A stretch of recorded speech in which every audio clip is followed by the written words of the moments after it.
شیر اور خرگوش۔ ایک گھنے جنگل میں ایک شیر رہا کرتا تھا۔ وہ تمام جنگل کا بادشاہ تھا، لیکن وہ بادشاہ جیسے پیش نہیں آتا تھا۔ ہر دن بے رحمی سے جنگل کے جانوروں کو کھا جایا کرتا تھا۔ شیر کے خوف سے جنگل کے جانور چھپ جایا کرتے تھے اور خود اپنی بھوک و پیاس کو مار کر سخت مشکلات سے دوچار ہونے لگے تھے۔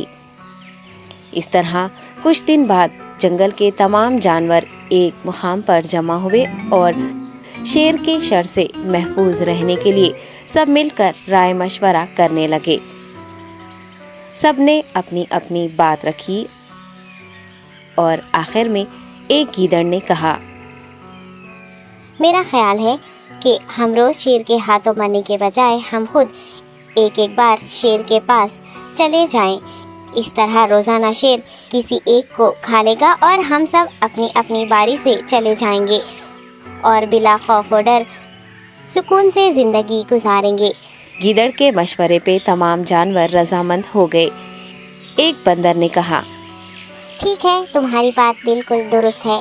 موت کا خوف کرنے کے بجائے اپنی باری آنے تک ہم اطمینان و سکون کی زندگی گزار سکیں گے۔ جانوروں کی بات چیت مکمل ہونے کے بعد خود گیدڑ نے شیر کے پاس جا کر یہ ساری بات بتائی۔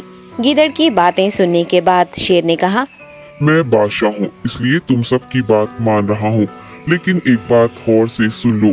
اگر کسی دن مجھے جانور ملنے میں تاخیر ہو جائے تو میں خاموش نہیں بیٹھوں گا اور دوبارہ تم سب پر حملہ کرنا شروع کروں گا۔ شیر نے بڑے غصے سے یہ سب کہا۔ شیر کی باتیں سن کر گیدڑ نے سر ہلاتے ہوئے حامی بھر دی اور وہاں سے چلا گیا۔ اس دن کے بعد ایک ایک جانور بلا ناغہ اپنی اپنی باری کے مطابق شیر کے پاس جانے لگے اور شیر سکون سے اپنے پاس آنے والے جانوروں کو مار کر اپنی بھوک مٹانے لگا۔ یہ معاملہ ایسے ہی چل رہا تھا اور ایک دن شیر کے پاس جانے کی باری ایک خرگوش کی آئی۔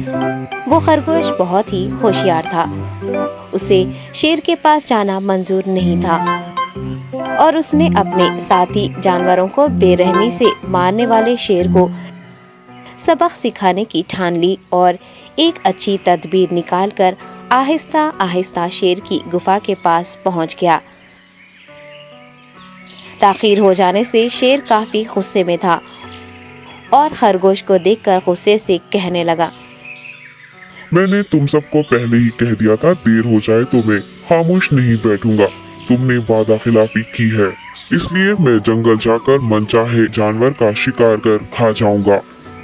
تب خرگوش نے شیر سے کہا، معاف کر دیجیے بادشاہ سلامت، غلطی ہو گئی اور اس کا ایک واجب سبب ہے۔ اطمینان رکھیے، میں بیان کرتا ہوں، آپ سنیے اور اس کے بعد آپ آرام سے مجھے مار کر کھا لیں۔ شیر نے پھر غصے سے کہا، وہ کیا بات ہے، جلدی بتاؤ۔ خرگوش نے کہا، بادشاہ سلامت، میں آپ کے پاس آ رہا تھا اور راستے میں مجھے ایک شیر مل گیا اور مجھے مارنے کے لیے آگے بڑھنے لگا۔ میں نے آپ کی بہادری کی بات اس شیر کے سامنے رکھی، لیکن وہ شیر آپ کے بارے میں بہت برا بھلا کہنے لگا۔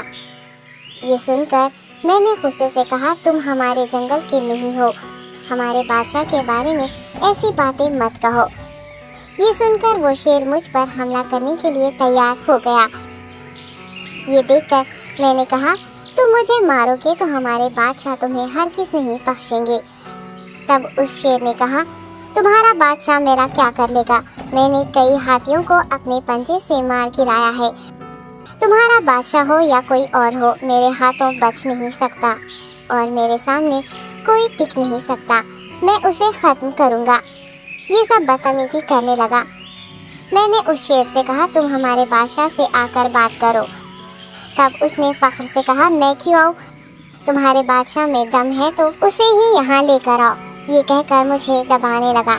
بادشاہ سلامت، اسی لیے آنے میں تاخیر ہو گئی۔ یہ سنتے ہی شیر غصے سے کہنے لگا، چلو ابھی چلتے ہیں، اسے ختم کر دوں گا۔ یہ سننے کے بعد خرگوش نے شیر کو جنگل کے درمیان موجود ایک کنویں کے پاس لے گیا۔ خرگوش نے کہا، بادشاہ اس کے اندر دیکھیے، وہ وہاں آپ کا بے صبری سے انتظار کر رہا ہے، آپ اسے اچھا سبق سکھائیے۔